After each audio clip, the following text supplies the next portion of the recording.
महिन्यापर्यंत विशेष वेगवेगळे कार्यक्रम पक्ष कार्यकर्त्यांबरोबर तसेच समाजातील लोकांबरोबर सातत्याने ते घेणार आहेत.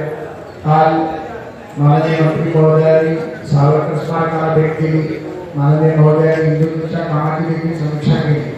परमपूज्य डॉक्टर बाबासाहेब आंबेडकरांच्या समाधी स्थळाला दर्शन घेतलं, सिद्धिविनायकाचं दर्शन घेतलं. व्यापारी घटक असतील, समाजातील वेगळ्या संस्था असतील, स्पोर्ट्स अकॅडमीचे लोक असतील, जिमखाने असतील, व्यवसायिक असतील, या सर्वांच्या भेटीगाठी घेऊन आता देखील कार्यकर्त्यांची बैठक घेतली आणि पुढे देखील बैठका घेणार आहेत.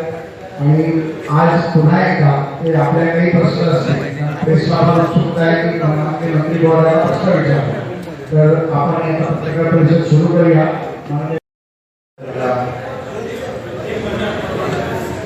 और दक्षिण मध्य लोकसभा क्षेत्र से मुंबई है, इसमें पिछले कल शाम को अधिकारियों के साथ बैठक भी हुई और जो कल पिछले दिन लाभार्थियों से या समाज के अन्य लोगों से मिलना हुआ उसको लेकर हमने अधिकारियों के सामने बात भी रखी. सर आवाज येत नाही सर ऍक्च्युली सर डायरेक्ट बोला सर. Thank you. तो कल शाम को जो अधिकारियों के साथ बैठक भी हुई उसमें हमारा प्रयास यही था कि जो जनता से फीडबैक मिली है उस पर उनका पक्ष सुना जाए. मुझे कहते हुए थोड़ी चिंता इस बात की हो रही कि देश में सबसे ज़्यादा टैक्स कलेक्शन की बात करें या बजट की बात भी करें तो बीएमसी में होता है. लेकिन आज भी हजारों परिवार यहाँ पर ऐसे हैं जिनके पास शौचालय की सुविधा नहीं. एक मूलभूत सुविधा. और ये बात भी कहाँ से शुरू हुई, पिछले कल जब लाभार्थियों में एक मुस्लिम बहन ने आकर कहा कि जब उसने शौचालय की मांग रखी तो हमारी महिला मोर्चा के अध्यक्ष जो हैं उन्होंने जब बीएमसी के अधिकारियों से शौचालय देने के लिए उसको पत्रक भरने के लिए कहा तब 40 और महिलाओं ने भी इच्छा प्रकट की और बाकियों को भी शौचालय मिले.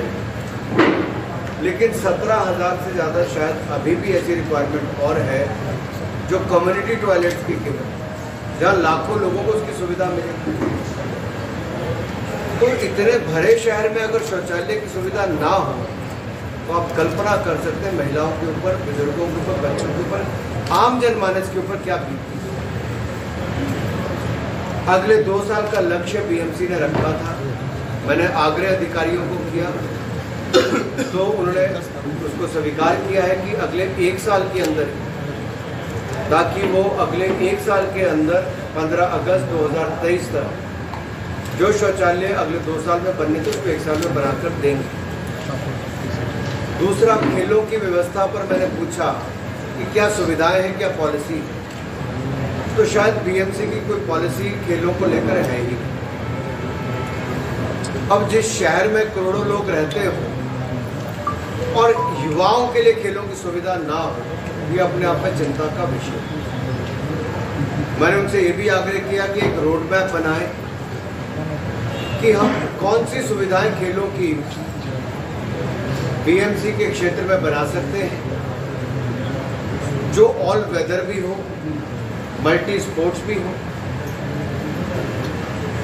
जब ये एक रिपोर्ट वो तैयार कर लेंगे तो उसके बाद हम उसके ऊपर कार्रवाई भी करना शुरू करें. कल मुझे खेल मैदान में जाने का अवसर मिला. मैं किसी मीटिंग में जा रहा था, उसके साथ लगता ही मैदान, तो बाकी मैदान तो कीचड़ से और पानी से भरा हुआ.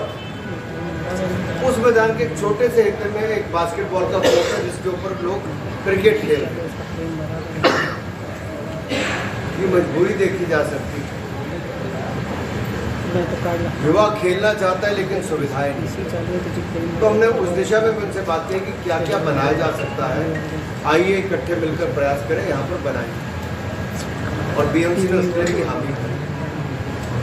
तीसरा, सड़कों में खड्डे, पॉट होल्स भरने का जो बात आती है कि हर वर्ष वही खड्डे भरे जाते हैं और वैसे ही काम. तो इसके लिए लॉन्ग रन में क्या अच्छा हो सकता है ताकि सड़कें बार बार टूटे भी ना, उनका रखरखाव भी बेहतर हो, ब्यूटिफिकेशन सिटी की और बेहतर कैसे हो। दुनिया भर के देशों में जो समुद्र के किनारे बनी बहुत खूबसूरती, उन्होंने बहुत सुंदर सुंदर एरियाज डेवलप किए। ऐसे कौन से एरियाज डेवलप किए जा सकते हैं, उसको भी आइडेंटिफाई करना चाहिए। और ओवरऑल शहर में प्लांटेशन की बात हो, ब्यूटिफिकेशन की बात हो। इसके अलावा जो हमने केंद्र की योजनाएं, चाहे पोषण अभियान माने, अब बच्चे मेल नरिश ना हो, कुपोषित ना हो, उसके लिए हमने योजना चलाई। उसकी जानकारी उनके पास नहीं थी, अधिकारी नहीं थे, तो अगली बार वो देंगे। ट्यूबरक्लोसिस में मुंबई में दुनिया में सबसे ज़्यादा लोग हिंदुस्तान में है और उसकी बहुत बड़ी संख्या मुंबई में है। 27% दुनिया की टीबी की आबादी हिंदुस्तान में। 2030 दुनिया ने लक्ष्य रखा है टीबी मुक्त होने, भारत ने 2025 रखा है। तो मुंबई जैसे शहर ने क्या किया, कितने टेस्ट होते हैं उसकी जानकारी नहीं थी। मैंने कहा उसकी जानकारी दें। और 60,000 तो नए केसेस पिछले साल में ही पाए गए। तो क्या टेस्ट पर्याप्त कर रहे हैं कि नहीं कर रहे? और जो टीबी पेशेंट है, क्या वो ठीक हो पा रहे, उपचार हो रहा है? कहीं वो मल्टी ड्रग रेजिस्टेंट ट्यूबर के मरीज तो नहीं बन रहे, MDR टीबी के तो नहीं बन रहे?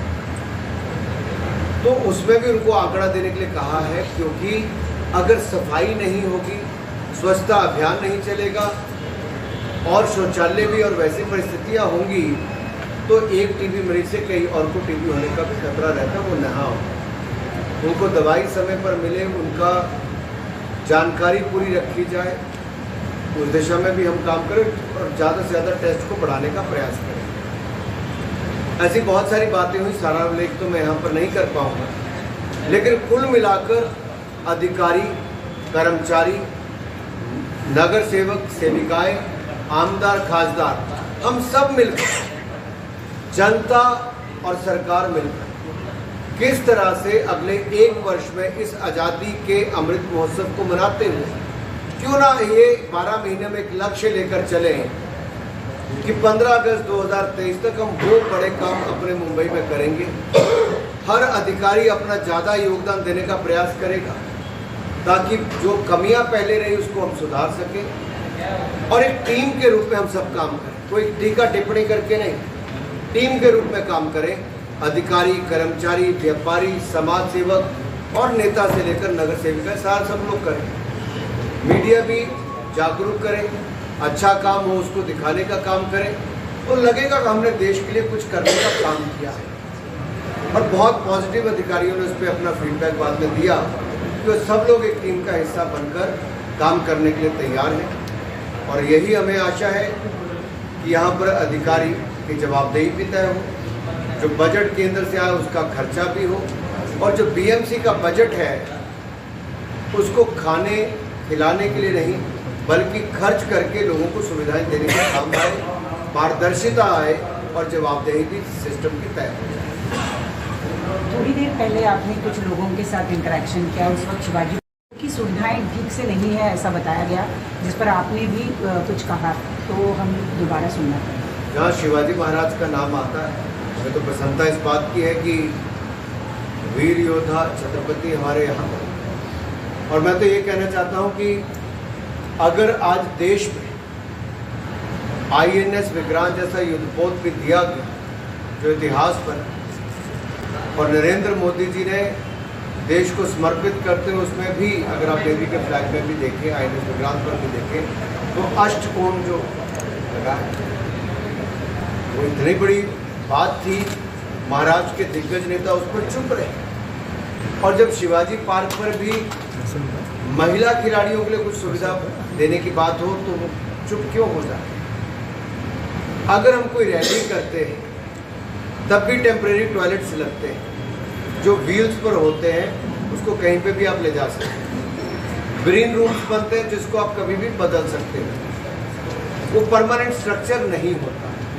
तो क्या बेटियों के लिए या बच्चों के लिए, बेटा हो बेटी हो, क्या ऐसे ड्रेसिंग रूम, ऐसे टॉयलेट्स की सुविधा वहाँ पे नहीं बन सकती?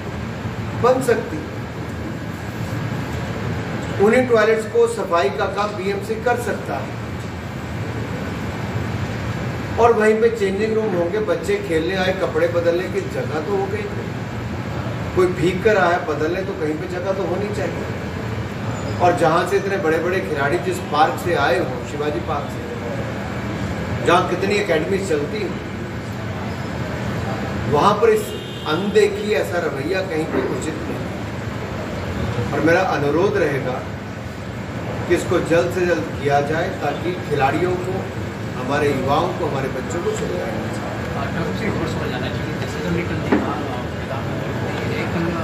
मध्य प्रदेश में 8 चीता तो लिया, लेकिन जो 16 करोड़ जॉब है वो कहाँ गए, उसकी जॉब को डिस्कस करें। मुझे राहुल गांधी जी का केवल कहाँ का कनेक्शन कहाँ जोड़ना पता ही नहीं चला।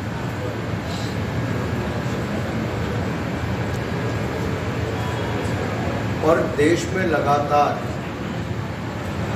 रोजगार के अवसर उत्पन्न हो रहे हैं, चाहे वो नई इंडस्ट्री के माध्यम से हो, मेक इन इंडिया के माध्यम से हो, प्रोडक्शन लिंक इंसेंटिव स्कीम्स के माध्यम से हो, आत्मनिर्भर भारत, ये जो कल्पना पूरी की गई, इसके माध्यम से आप देखिए मोबाइल जो आपके हाथ में है, ये कभी दूसरे देशों का बना हुआ होता था।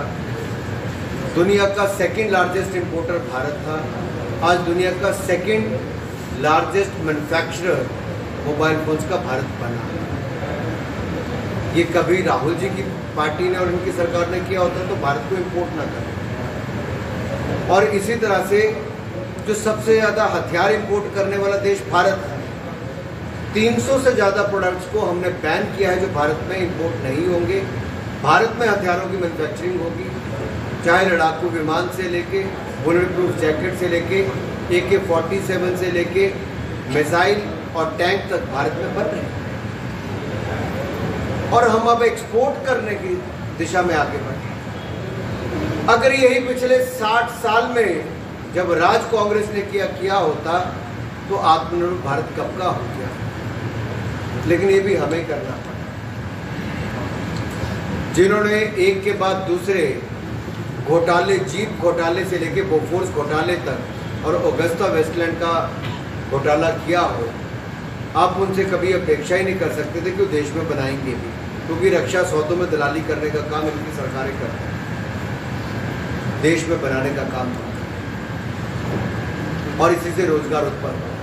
मुद्रा योजना, मैं एक छोटी सी बात करता हूँ, ऐसे 18 लाख करोड़ रुपया 36 करोड़ से ज़्यादा लोगों को मिला है, और वो भी SC/ST के परिवारों से, जो समाज के बिल्कुल नीचे गरीब श्रेणी में आते थे, उन परिवारों को मिला है अपने पांव पर खड़ा होने के लिए। कम इसके बारे में मैंने पूछा BMC के ऑफिसर से कि देश के करोड़ों रेडी फड़ी ठेला लगाने वाले मेरे भाई और बहनों के लिए मोदी सरकार ने बगैर किसी गारंटी के हजारों करोड़ रुपए की योजना लेकर आए कि 10-10 हज़ार रुपया एक रेडी फड़ी ठेले वाले को मिल सके, चाहे वो चाय बेचता हो, सब्जी बेचता हो या कुछ और काम करता हो, बगैर गारंटी के था। डिजिटल पेमेंट से वापस करना था समय पे वापस, तो ब्याज भी माफ था। और आज उन लोगों को 10,000 से बढ़कर 50,000 रुपये तक मिलता है। लेकिन BMC के अधिकारियों से जब मैंने पूछा कि आपने कितनों को दिया, संख्या बताते हुए भी शर्म, जो गरीब का हक था वहां तक वो भी नहीं पहुंचा। ये क्यों अनदेखी की गई पिछली सरकार के समय, और BMC के यहाँ पर अधिकारी कर्मचारी और जो BMC के जो चलाने वाले नेता बैठे, मैं उनसे पूछना चाहता हूँ क्यों रोका? ये तो गरीब का हक था, मोदी सरकार ने दिया लेकिन गरीब के लिए दिया था, रोका क्यों? अब उनसे अनुरोध किया कि अगले 2 महीनों में ज़्यादा से ज़्यादा ऐसे रेडी फड़ी वालों को, ठेले वालों को, गरीब जो दुकान चलाते हैं उनको ये मौका मिल सके। मुझे आशा है कि उस दिशा में वो काम करेंगे और हमारे भाई बहनों को लाभ। ये तो भारतीय जनता पार्टी की पद्धति है काम करने की, कि संगठन को मजबूत करना है, कार्यकर्ताओं की बात सुननी है, आम जनता के बीच में जाकर उनका फीडबैक लेना है और केंद्र और राज्य की योजनाओं को धरातल पर लागू करने के लिए प्रयास करने हैं। और इसका लाभ केवल भाजपा नहीं, गठबंधन को भी मिलता है।